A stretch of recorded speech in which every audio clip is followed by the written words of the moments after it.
Hi, welcome back to my channel, or to my channel if this is your first time here. I know it's been a minute since I filmed a video, so I figured I should knock one out. This video is going to be a little bit different, closer to like one of the fashion videos that I did, I guess, and it's basically just talking about hair. And you might be thinking, what makes you qualified to film a video talking about how to do your hair at home? Nothing. The answer is nothing qualifies me. I am not in cosmetology school. I did not go to cosmetology school. I'm not a professional hairdresser, but I've been doing my hair by myself at home for the last, I was thinking about it, and I think like 14 years, since I was a teenager, basically. So I've learned a lot of things along the way. A lot of it has been trial and error, mostly error. But that means that at this point I'm really comfortable doing my hair at home, and I feel like I'm sort of equipped to give advice. From time to time I've done other people's hair too, and they've always been happy with it.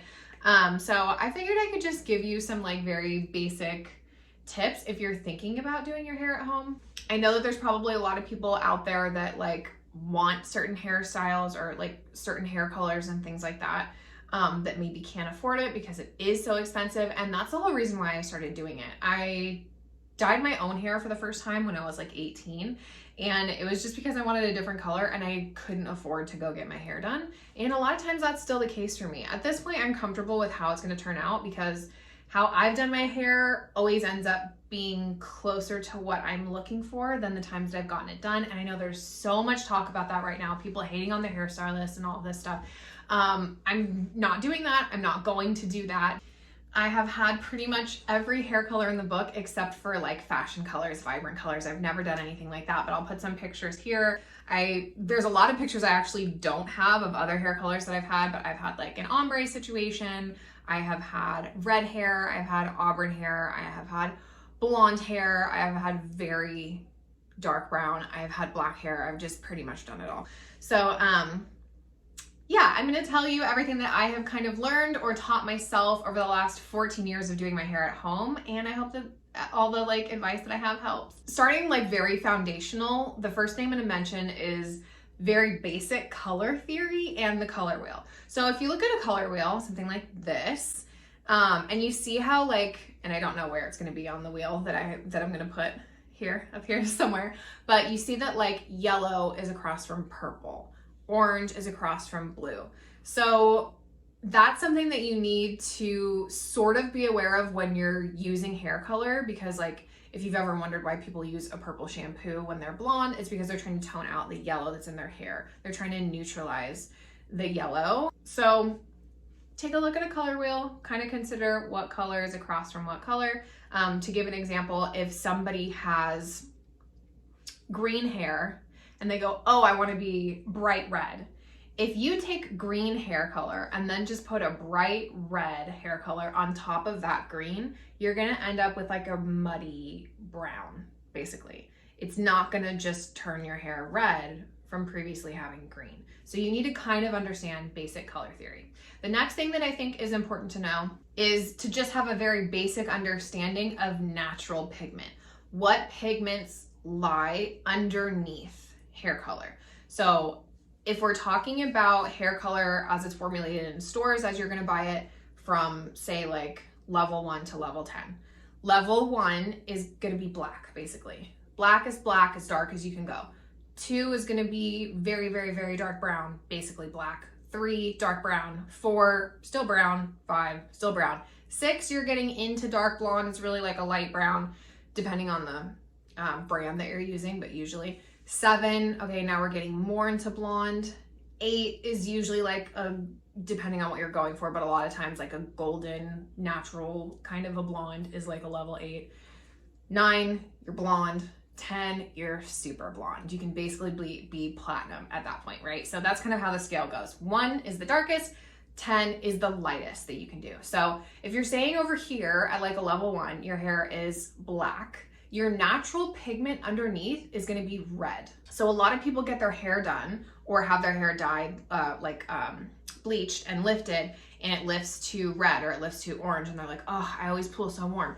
Everybody is gonna pool warm. That's just how it goes. You have all these pigments underneath your hair, right? So if you have black hair or dark brown hair, it's gonna be red underneath. So if I were to bleach, well, not me actually, mine is lighter than that. It's like a medium brown. So if I were to bleach this underneath this color, my natural root color, it's gonna lift to orange. So it goes darkest, has red underneath it, medium tones have orange. As you get more into blonde, it's gonna be, so it's like red, reddish orange, orange, orangey yellow as we get a little bit higher up into like the level 8s and stuff, as we're getting closer to a blonde, and then yellow until you're like as light yellow as you possibly can get.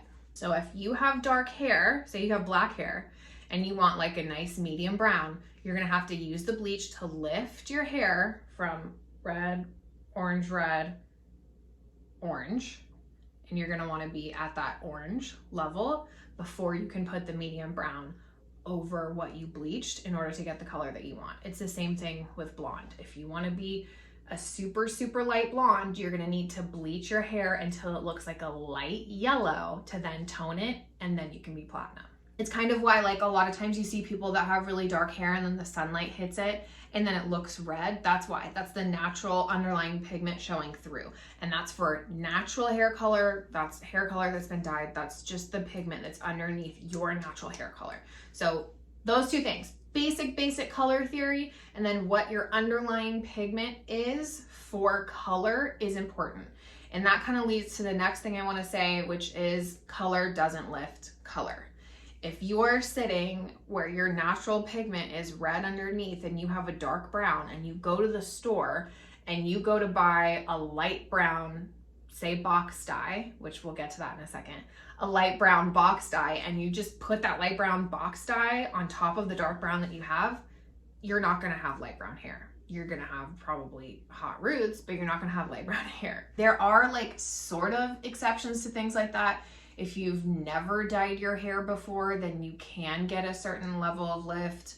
I don't know a ton about that without using bleach, but there is a way that you can do it. I think you can use like a higher lift color, high lift developer. This is where the fact that I'm not a hairdresser comes in. There are certain things I still don't know because I haven't personally done them on my hair. But basic color theory, underlying pigment are the first things you kind of want to think of when you're about to do your hair. The next thing that you want to consider, which I personally find to be very important, and this is going to seem sort of ironic right now because I'm wearing black and it's not in my color season, but color season and awareness of color season, or at least your undertone and your contrast level. Because color season is basically just your undertone. Are you warm? Are you cool? Do you lean more neutral? Whatever it is. And then a general idea of what your contrast level is. So perfect example, I am in the soft autumn color season. That means that I am basically neutral, but I lean warm. And my colors should be soft, deep, and warm. So for me, like I said, I've had red hair before. I've had a brighter red before. It looked horrible on me, and that is because I lean more neutral. So I technically can pull off a little bit warmer and a little like neutral. I can go a little bit on the warm side, I can go a little bit on the cool side and be okay, but really I lean more warm. So the fact that this hair color works for me is because it's not bright, because my contrast level is a medium contrast. If I had a bright blonde streaks in here, it would just throw everything off and it wouldn't look very good. And then on the same side of that, I've had blonde before that was really, really ashy and it just washed me out. So I think these are rules that can kind of be broken, obviously. If you want to have bright blue hair and it's a cool toned blue and you're warm toned skin and you just can't get this color out of your head and you want to do it so bad, do it. Who cares if it's not in your color season? But in general, I think it's best to kind of stay with what you know will flatter you.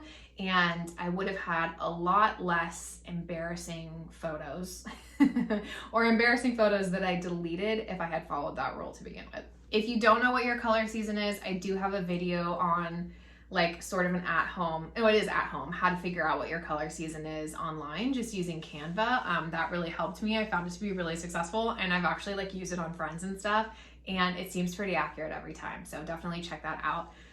If you're not sure what your color season is before you want to do your hair. I'm going to talk about developers and bleach. So going to the box dye thing, not something that I use I have before. When I was like 16, I actually started doing my mom's hair with box dye. We have since graduated to at least a salon color from Sally's, where it comes with the dye and then you mix the developer with it. I think that's just always a better way to go. If you have a friend or know someone that's a hairstylist that can get you professional color, then even better. But a lot of times Sally's is the option, and I don't think there's anything wrong with that. I do think it's better for your hair than actual box dye. It doesn't have a ton of ammonia in it, so that's a great way to go.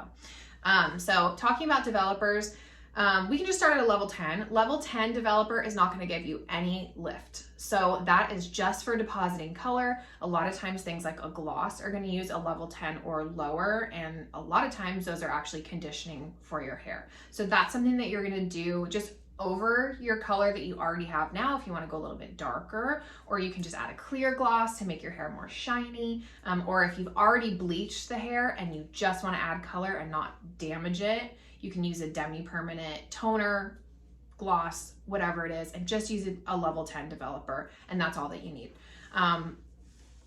If we're going to a level 20, that does have some lift in it. So somebody like me that has premature gray hair, if I'm touching up my roots, I need to use permanent color and 20 volume developer, because you have to have something that has some lift that opens up the hair cuticle where the color can then penetrate and you don't have gray hair anymore. And then 30 volume, 40 volume developer, things like that. 30 volume is what I always use with bleach. I'm assuming you can use those with like high lift colors. Again, I don't know very much about that, but bleach, I usually just use a 30 volume developer because it's a higher lift. So the higher the number goes, the higher level of lift that is in the developer. 40 volume, I have never used. I'm too afraid to touch that. I do not want to fry all my hair off, and I just don't think it's necessary. So again, if you're super, super new to this, developer is what you mix with the actual hair dye with the color that makes it so that it can actually penetrate the hair.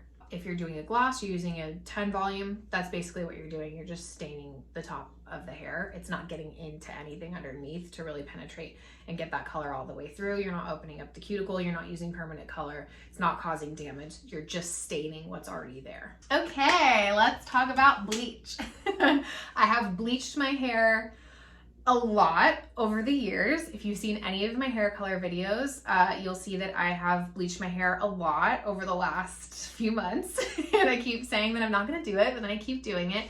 And look, here's the thing. I'm a person that just wants what I want. If I decide that I want a certain hair color and I need to make it happen, I'm just going to make it happen. Now, does that sacrifice the integrity of my hair? Yeah, it definitely does a little bit. I have damage, I have breakage because I knew I had already just bleached my hair and I did it again.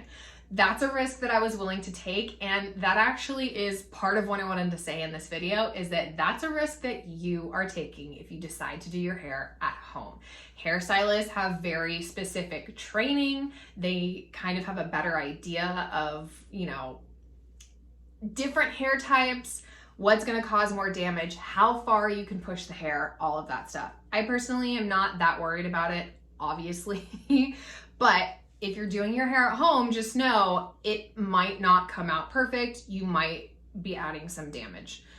So I'm going to talk about bleach and then I'm going to continue on with that part of what I wanted to say. So in terms of bleach, a few just important rules, right? So if you're looking for especially a lot of lift, you're going to want to use foils. You're going to want to use foils because you need to trap the heat in, and that's going to lift the hair faster. That's going to lighten the hair faster and hopefully more even. Sectioning has a lot to do with that as well, but we'll get to that in a second. So the thing about bleach is that you can put it on your hair, and if you just leave it and it's just like sitting out like this and that bleach starts to dry, it's not going to work anymore. So whatever lightness that you got to before that bleach dried out is where it's going to stop. You can leave it on for an hour after that. It's not going to get any lighter. Bleach needs to stay wet. So remember that. Bleach needs to stay wet. It can't dry out. It will stop working if it dries out. Consistency with mixing bleach is really important too. They say it should be like cake batter, and that is important because if it's too runny, it's not going to do very much. You need to make sure it's the right consistency. So just remember, Cake batter, when you're mixing your bleach, you get your 30 volume developer, you get your powder bleach or your cream bleach, whatever it is that you're using, mix it up till it looks like cake batter, and then you're good to go. Just remember, Taylor told me cake batter, okay? So that's what you want. Otherwise, it's not gonna do very much. Or it'll be splotchy or whatever. I have also learned that you wanna be careful if you bleach something and then you like fold your hair up because you wanna put it in a plastic bag or something.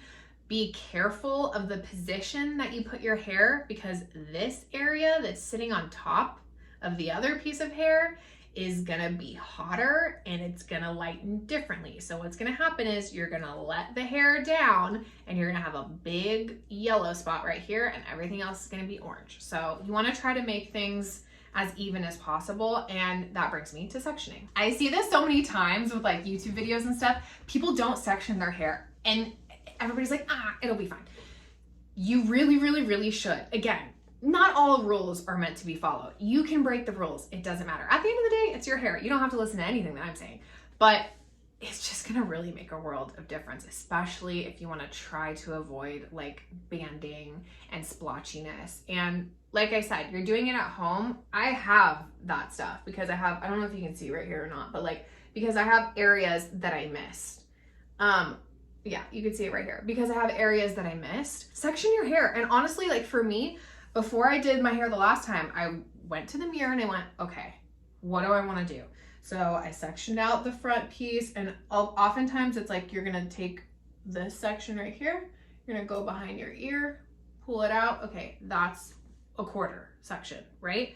You do the same thing on this side, pull it out, tie it up, that's another section. And then you have the back, split the back down the middle, and then you have two sections you can tie up here, okay? So you're splitting the head into 4. That's like the easiest way. And then after that, you can go section by section. I have this bottom piece, take this out. Okay, I'm gonna start right here. And then I'm gonna pull from the next one. I'm gonna start right here. Trust me, just take the time and section out your hair, because if you're just slapping on hair color, it's not gonna look good. Like the effort that you put in is the effort that you're gonna get out of it, because hair and hair products, all of that stuff, it's unpredictable. You never know how it's gonna turn out. You really actually don't. You can have a really good idea of how it's gonna turn out, but it really depends on what you had on your hair before, if you've ever dyed your hair before, your own like porosity and texture and all of those things. So because it's so unpredictable, as best that you can control the situation, you really should, and it's gonna go a long way. So talking about hair being so unpredictable, I think my biggest tip that I can give you for doing your hair at home is manage your expectations. I never go into a specific hair color or whatever I'm deciding to do with my hair thinking it's gonna look exactly like the picture that I want it to look like, because it's just not. It's not going to. And you know what? 9 times out of 10, when you go to a hairdresser to get your hair done, your hair's not gonna look exactly like the picture that you showed them, because it just doesn't always work like that. You might get somebody that's incredible and you're gonna pay them $1,000 to do your hair and it's gonna look exactly like the photo. But a lot of times that's just not the situation. So I would say manage your expectations. Know that it might not be exactly what you're looking for, but I think you can get close. And I have found that with myself, like I just trust how I'm doing my own hair, and I've been able to get very close to what I'm looking for, especially with this last time. This was pretty much exactly what I wanted. And again, it's slightly different than my original goal, but when I started doing my hair, I went, oh, okay, I'm gonna pivot a little bit, because I knew I needed to get it light enough to get the color that I wanted. And then when I had that lightness, I went, actually, I think I'm just gonna leave the lightness. So this is lighter than I was originally planning for, but I ended up liking it and I decided to keep it. So yeah, it might not turn out exactly what you're thinking of. It might not be exactly perfect, but again, trust the process. You can do it. Just manage the expectations going in. I also wanna say that part of doing hair, like, because it can be stressful if you're not setting yourself up for success, set aside enough time to get it done. Like, unless I'm doing something really quick, like touching up my roots, and I know that it's gonna be easy and I've done it a million times, I don't usually do things like once I get home from work.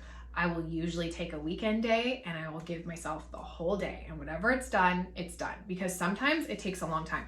Most of the time it takes a long time. And the fact that you're doing it on your own, it's probably going to take longer than even if you went to go get it done. So give yourself ample time so you're not rushing anything, you're not panicking. Like, just give yourself a day. I'm going to dye my hair today. I'm going to light a candle. I'm going to listen to some music. I'm going to zone out. I'm going to have like a self-care day and just try to keep it calm.